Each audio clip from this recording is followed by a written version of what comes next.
Real Virginia is proudly produced by the Virginia Farm Bureau Federation. Since 1926, Farm Bureau has been working to preserve Virginia farms and our rural heritage. Visit our website at WeighOff.com.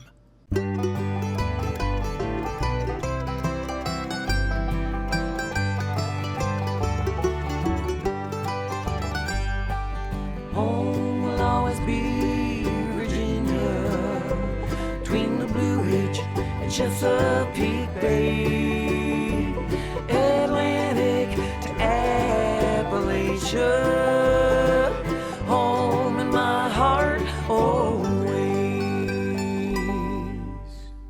Hello everyone and welcome to Real Virginia, a show about Virginia agriculture and the people who bring you all of the wonderful products we enjoy, brought to you by the Virginia Farm Bureau. Pumpkins are a symbol of fall. We'll learn how one family takes that to the extreme. There are still plenty of Virginia peaches to enjoy, and we have a recipe for peach tarts. And many Virginians are getting back to their roots by preserving fresh fruits and vegetables in a community cannery. Welcome back to Real Virginia, everyone. We're coming to you from the grounds of the State Fair of Virginia, which is getting ready to open in just a few weeks. Thousands of orange pumpkins are coming in from the field this month as we head into fall. Burke Muller reports one family's been nursing their favorite ones all season long in hopes of taking home a blue ribbon.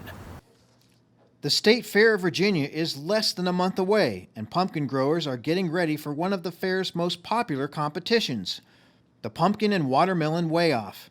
Southampton County pumpkin grower Ricky Atkins is looking to take home his fourth consecutive blue ribbon for the largest pumpkin, but it's a family affair. Everybody is involved. The girls and son-in-laws and my son, everybody picks a pumpkin. When I can't do something, they're right here. Atkins' winning pumpkin at last year's state fair weighed in at 1,217 pounds. Ricky's wife, Brenda, took second place with a pumpkin weighing 1,069 pounds, while stepdaughter, Brittany Johnson, won third place with a 912-pound pumpkin. Ricky Atkins and his family can savor the success because he's also known failure. A lot of times, things I tried in my life, they failed, but this thing I said, I'm not going to give up. I'm going to keep on and keep trying. This year, Atkins is going for the overall state record, held by Spotsylvania farmer Hank Houston. In 2015, Houston won first place with a pumpkin weighing 1,340 pounds. Even though it's a hardy competition, the top growers in the state know each other and share techniques. So Hank was growing larger pumpkins, and I need to talk to this guy. And he was kind of like I was. He was new, but he was real detailed. The Pumpkin WeighOff winner receives a blue ribbon and bragging rights, plus a cash prize of $400. And the competition is held at the beginning of the fair so that patrons can view the winners for the fair's entire run. I definitely think it's a must-see for a lot of families that are coming out to the event. It doesn't hurt that we have some free samples in there to kind of highlight our pumpkin products from across the fair. When it comes to growing the giant pumpkins, Atkins says sandy soil helps prevent flooding, which could kill off his crop. When it rains, it flushes through. The water steady goes in and out, in and out. You know what I mean? It doesn't sit here, it doesn't settle, because it's sandy, loamy soil, the water, it washes out. But he says the climate in southeast Virginia can create problems. The humidity is so bad here. They said you would never grow a 1,200-pound pumpkin here, never, because the humidity, it's hard on this area close to the coast. But I was like, wait a minute, maybe I'm the first one, you know what I mean? And what I figured out was I've got to create a plan that can handle the humidity, right? And the heat, and be able to grow. And what I did, I started doing some research. There's a cactus plant out in the desert called a Yukon plant. Now it has there's an abstract nectar they get from that plant. Now it's called natural wet. Now I buy that, and what I do is I mix that on my plants, and you can see how they react to the sun. I mean, it's not bothering them at all, but they've got that cactus nectar in them. In addition to the giant pumpkin contest, the State Fair organizers have come up with new ways for pumpkin growers and other producers to take home a ribbon. We're expanding our giant pumpkin and watermelon WeighOff this year to include categories for bushel gourds, long gourds, field pumpkins, heaviest tomato, and heaviest squash, all in hopes to help expand those and bring more interest and give some more competition throughout those farmers who are entering their pumpkins and watermelons. The State Fair of Virginia runs from September 27th through October 6, 2019 at the Meadow Event Park in Caroline County. The Pumpkin and Watermelon WeighOff begins at noon on Saturday, September 28th. In Southampton, Virginia, I'm Burke Moeller reporting. Pumpkins are raised on over 380 farms in the Old Dominion. Unlike other fruits and vegetables, Virginia pumpkins are used as decorations, not food. They're sold at pick-your-own farms, farmers markets, and wholesale to grocery chains throughout the Mid-Atlantic region. Pumpkins are raised across the state, but they are most prevalent in the mountains. The Virginia Pumpkin Growers Association is headquartered in Carroll County. Pumpkin vines take up a lot of space in the garden, which is why many home gardeners prefer to purchase them for fall decorations instead of growing their own. I'm Mark Viette. You finally realized that little tiny plant you purchased and planted in your garden gets giant. What do? Stay with us. Farm Bureau is the insurance provider of choice for farmers. But did you know all Virginians can benefit? In fact, most of our members are not farmers. Members may take advantage of discounts on selected autos, trucks, mowers, and tractors on top of the many insurance offerings. Your $40 membership will easily pay for itself with our many savings options as well. Farm Bureau is made for Virginians. To learn more about the membership advantage, go to WeighOff.com or visit your local Farm Bureau. Fall is the perfect time to trim some shrubs. Mark Viette has some tips on how to shorten your boxwoods near a building in the garden.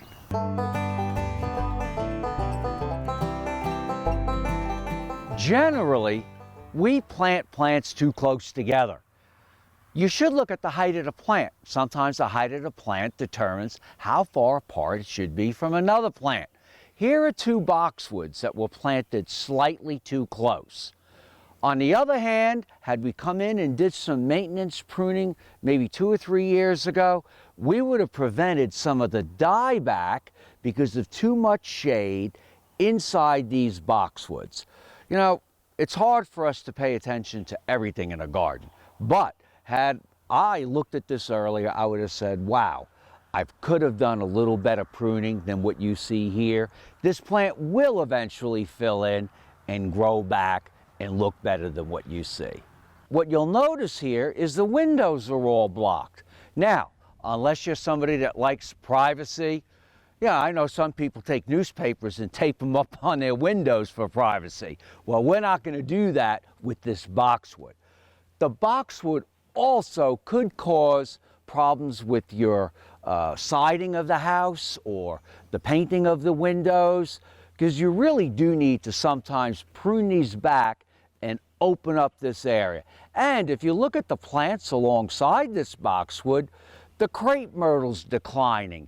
Even the hosta are starting to shrink and get smaller. So, ideal time to do this, of course, is late winter, early spring. We don't want to wait that long. Boxwood are pretty forgiving, so we're going to come in and cut this back pretty hard. And when I'm done, you're going to go, oh, wow, that's ugly. But remember, in about a year, maybe a year and a half, it's going to look great, and you're going to wish you did it 3 years ago. Make sure you have all your tools, good tools, ready to go. Hand shears for light pruning, hand saw for heavier pruning, hedge trimmers for very light pruning on things that might be tall to reach. But when you're dealing with this boxwood, I like to use a heavy-duty lopper. So you come in, I've determined I want to cut this pretty hard, so I'm going to come in and cut it probably right about, and I'm just going to start. I may cut a little more. I prune hard enough so the plant has a reason to regrow. I prefer hand rather than automatic equipment. Now, if it's really heavy duty, chainsaw maybe, but you have to be careful. This way I can direct my pruning. You want to make sure that when you're done pruning, you can walk in between the wall or building and shrubs. So you want to make sure you have a nice little space to keep this off the siding.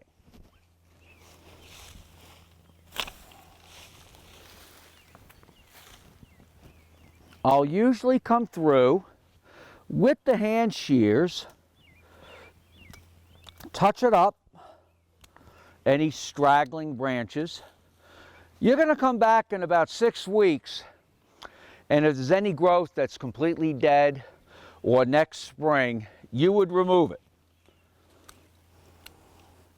And when you're done, you can see right through the windows, and based on this shrub's growth, it would take another 5 years plus to get this high. I'm Mark Viette. Join me next time in the garden. For more garden tips, go to inthegardenradio.com. Virginia peaches are always delicious. Chef John Maxwell has a different kind of peach pie recipe next in the heart of the home. And now, a sneak peek into a day in the life of a Virginia dairy cow. They get their day started. They have some lunch. Get some exercise. Spend time with their friends. And then end their day with dairy sweet dreams. Real dairy, real life, real delicious. Peach pie is delicious any time of the year, but Chef John Maxwell says they don't always have to be baked in the heart of the home.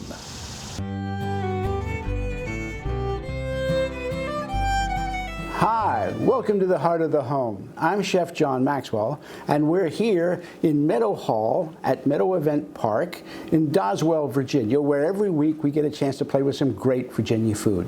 Today, we've got something really special for you. I'm going to be making a peach pie, but it's not a regular peach pie. This is a fried peach pie. We are, after all, in the South. All right, so I've got peaches over here that I'm going to cook because I want them to thicken up a little bit. So it's going to take a little time. I've got them in there. I want to thicken that syrup up good. All right. Now we're going to roll out the pie dough. It's important to have your rolling pin floured nicely as well as the board. So as we're rolling, it forms an elongated shape. We need to turn it so that we get a nice even roll all the way around. But we are going to want this to be a little off round when we use it. Now, since we're going to be cooking this pie in a saute pan, we don't want it to be as thin as you would make a normal pie crust, so we're going to want it to be a little bit thicker so it holds together nicely. Now, those of you who have rolled dough before know you need to let it rest a little bit because the gluten molecules stretch out, and then as they relax, they tighten back up again, so we want to make sure that we don't play with the dough too much before it's had a chance to relax. So now I've got my pie filling. I'm going to put some peaches right in the center of this, a little off center actually. Because I'm going to fold one end of this down to the other. All right. That's enough for this one. Now I've got some cracked egg here. All right. And kind of egg the edge of this. This is kind of like glue. That'll seal them down. Now fold this over to me. And press it down and seal it. Now I'm going to trim this off. I want to make sure I have enough of a lip on this so that the pie filling won't leak out. The shell won't burst. All right. All right. And now I'm going to seal it again, or a little bit, with the edge of a fork. Now this helps seal it really well. All right. Get that a little bit hot. Add a little bit of fat to that pan. Now you can use any fat you want. If you use whole butter, it has solid particles in it that can brown at the heat we have to saute at. So I'm using a little bit of lard here. All right. So now I've got this pie shell, and I'm going to just pop it right into there. All right. And while that's happening, I'm going to get a paper towel. Because when I take it out, the first thing I want to do is, in case there's a lot of grease on it, I'm going to want to set it on a paper towel. Right. To absorb any of the grease. Sometimes if the pie dough is a little bit wet, it'll stick in the pan, so you want to, before it has a chance to really cook, you need to move it around just a little bit, right, so that it forms a seal. Oh, here we're getting a nice brown on it.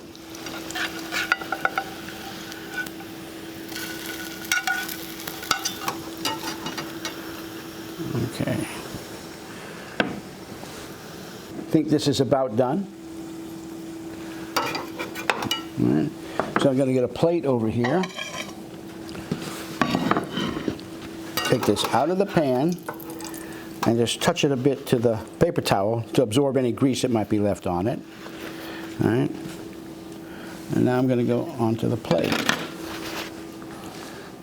Pull that into the center. All right. And I'm going to cut this.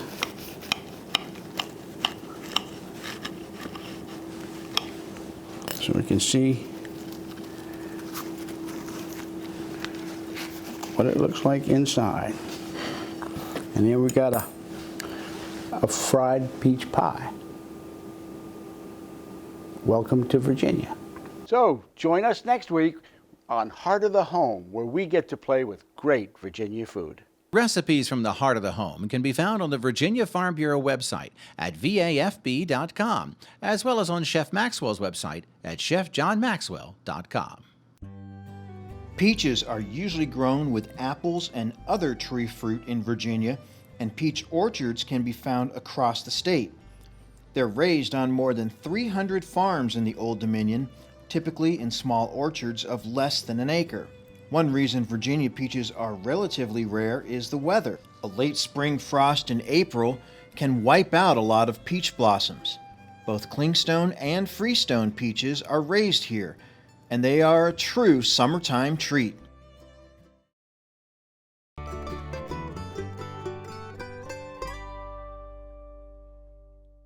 What's the next best thing to freshly picked produce from your garden? Dave Miller visited a community cannery in Carroll County this summer to see how some folks out there still put up their produce the old-fashioned way. The Carroll County Cannery stays busy all growing season, in part because of its location, right next door to a regional farmers market and a wholesale produce business. It's also one of the foremost vegetable-producing counties in the Commonwealth. Cannery manager Sarah Griggs is there to help anyone and everyone. I am getting ready to pressure can pints of carrots. Pressure canning is under pressure.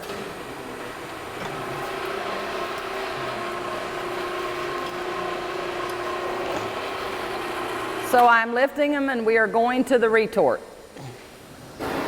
This is a water bath.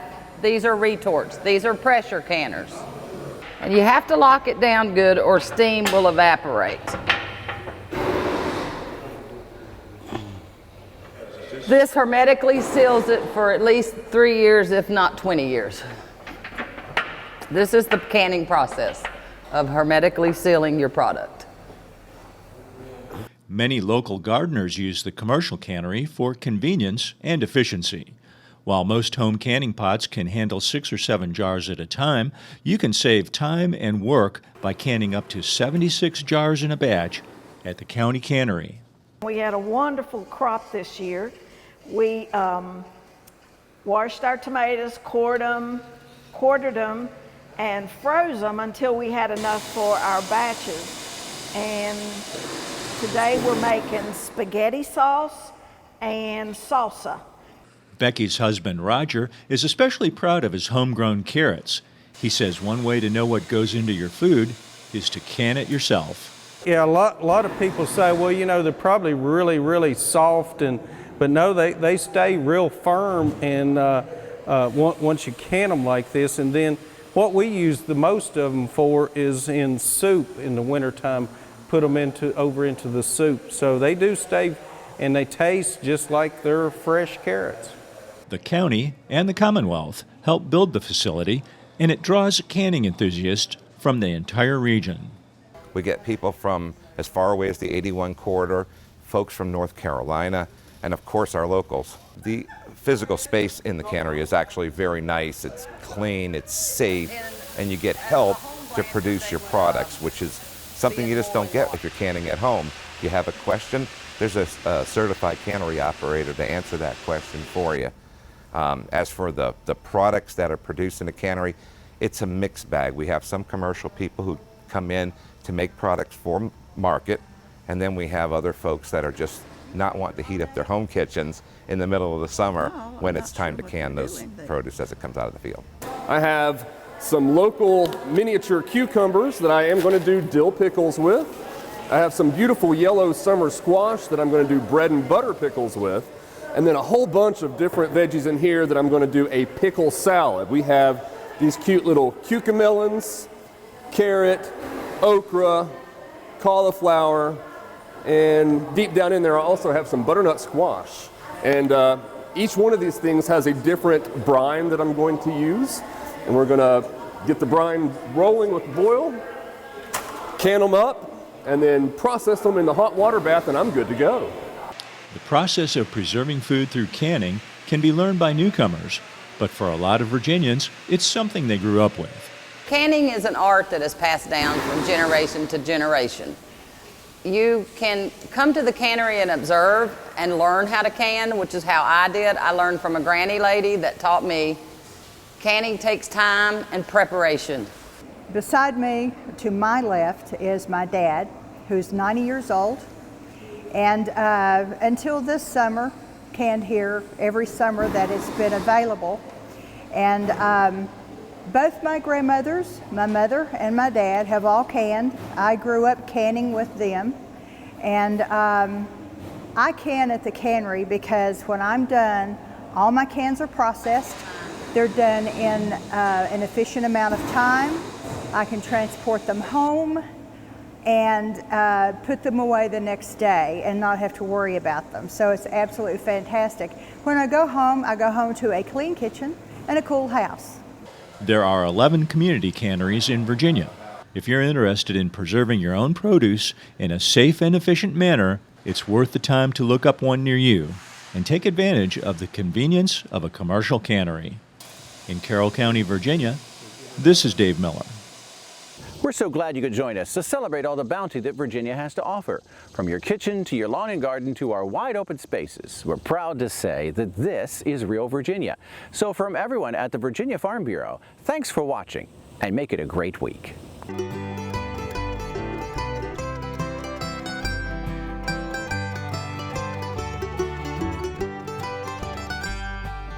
Home will always be Virginia, between the Blue Ridge and Chesapeake Bay, Atlantic to Appalachia, home in my heart always.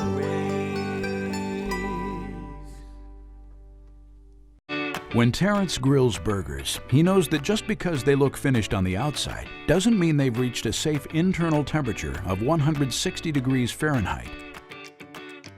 For burgers and thin meats, the food thermometer should be inserted into the side of the food.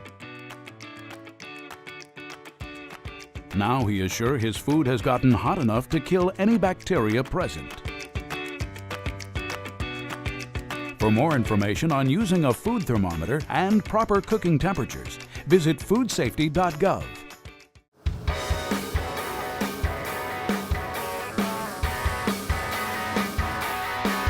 All right, so you guys ready to get out of here?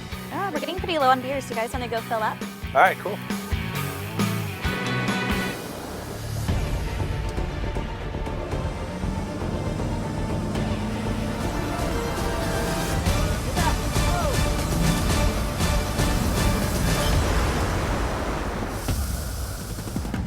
Boating under the influence is illegal no matter where you boat.